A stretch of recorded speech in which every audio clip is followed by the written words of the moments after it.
నమస్తే అండి. ఈరోజైతే నేను మా ఇంట్లో కాకరకాయ పులుసు చేశానండి. కాకరకాయ పులుసుకి కావాల్సిన పదార్థాలు నేనైతే 2 కాకరకాయలు మీడియం సైజ్ తీసుకున్నానండి.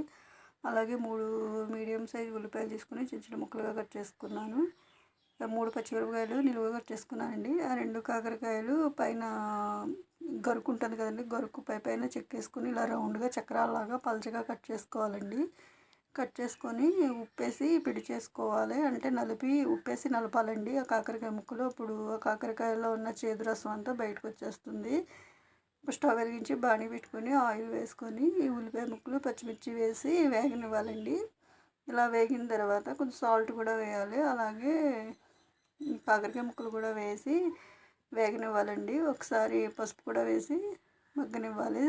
సన్న మంట మీద మూత పెట్టుకొని అలా మగ్గిన తర్వాత చింతపండు పులుసు కూడా సిద్ధం చేసుకోవాలండి.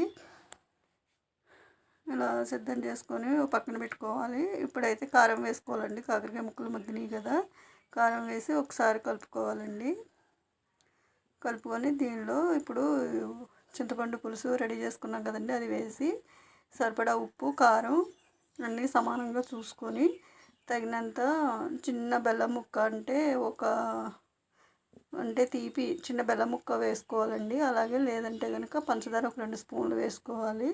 మరి ఎక్కువ తీపి కాకుండా మీడియంగా వేసుకోవాలి, సమానంగా బాగుంటుంది. సన్న మంట మీద మరగనిస్తే కనుక చాలా టేస్టీగా ఉంటుందండి. ఇదిగోండి ఇలా దగ్గర పడిన తర్వాత డిష్ అవుట్ చేసుకొని మనం రైస్తో తీసుకుంటే, అంటే వైట్ రైస్తో తీసుకుంటే చాలా టేస్టీగా ఉంటుందండి. చాలా హెల్తీ ఫుడ్, డయాబెటీస్ పేషెంట్లకు కూడా చాలా మంచిది. మనం కూడా తీసుకుంటే మంచిది.